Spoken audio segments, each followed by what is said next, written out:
നിന്റെ അമ്മായിയച്ഛൻ നിനക്ക് സ്ത്രീധനം തന്ന പണമല്ല. പ്രകാശൻ അവന്റെ കാര്യത്തിനല്ല പണം വാങ്ങിയത്, വിനുവിനെ സഹായിക്കാണ്. വിനുവിന് നല്ലൊരു ജീവിതം ഉണ്ടാക്കി കൊടുക്കാന്. നീ പണം ചോദിച്ചത് സ്വന്തം കാര്യം നടക്കാൻ വേണ്ടിയല്ലേ? രണ്ടും തമ്മിൽ രാപകൽ വ്യത്യാസമുണ്ട്. എന്നാ നിങ്ങൾ എല്ലാവരും കേട്ടോ, നിങ്ങളുടെ മൂത്ത മകൻ പ്രകാശ് നിങ്ങളെയൊക്കെ സുന്ദരമായിട്ടങ്ങ് പറ്റിച്ചേക്കുവാ. അതിന്നൊരു ചില്ലി കാശ് പോലും വിനുവേട്ടന്റെ ആവശ്യത്തിനായി അയാൾ ഉപയോഗിക്കുമെന്ന് നിങ്ങൾ സ്വപ്നത്തിൽ പോലും കരുതണ്ട.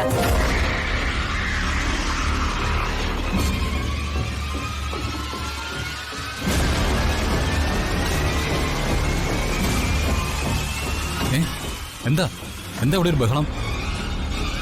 ആ ഹരിത, നീ പോന്നു? ഓ, അപ്പൊ നിങ്ങളും കൂടി അറിഞ്ഞിട്ടാണോ പ്രകാശേട്ടന് 5 ലക്ഷം രൂപ ഏർപ്പാടാക്കി കൊടുത്തത്?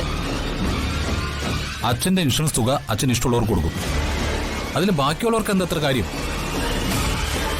അച്ഛന്റെ പണം ആർക്ക് കൊടുത്തു എന്ന് ചോദിക്കാൻ പോലും ഇളയ മകനായ മനോജിന് അധികാരമില്ലേ? മനോജ്, ഞാൻ നിന്നോട് പറയാറില്ലേ, നിനക്ക് ഈ വീട്ടിൽ ആരും ഒരു പട്ടിയുടെ വില പോലും തന്നിട്ടില്ലെന്ന്.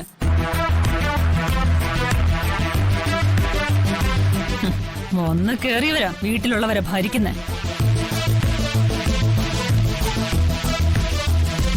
എല്ലാം എനിക്കറിയാം ഹരിത.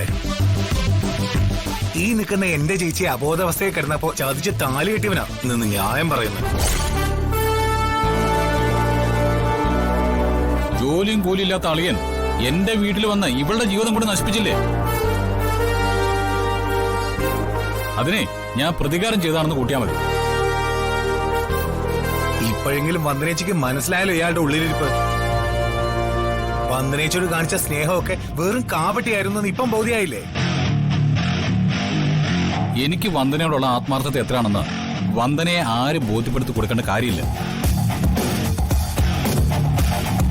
വയസ്സായ അച്ഛന്റെ കയ്യിൽ നിന്ന് പണം തട്ടിയെടുക്കാൻ ഇറങ്ങി തിരിച്ച നിനക്ക് ലെവലേശ് ഉളുപ്പെങ്കിലും ഉണ്ടോ? നിങ്ങൾ എന്റെ ഭർത്താവിനെ ഭരിക്കാനൊന്നും വരണ്ട. അച്ഛനെ കൊച്ചാക്കാൻ അച്ഛയുമായി തുടങ്ങിയ തട്ടുകട ബിസിനസ് ഒക്കെ ഞാൻ അറിഞ്ഞു. ഇനി എന്റെ ഭർത്താവിനെയോ അച്ഛനെയോ അപമാനിക്കാൻ ശ്രമിച്ച ഏട്ടനാണെന്നൊന്നും ഞാൻ നോക്കില്ല. ഹരിതയുടെ മറ്റൊരു മുഖം നിങ്ങൾക്ക് കാണേണ്ടി വരും.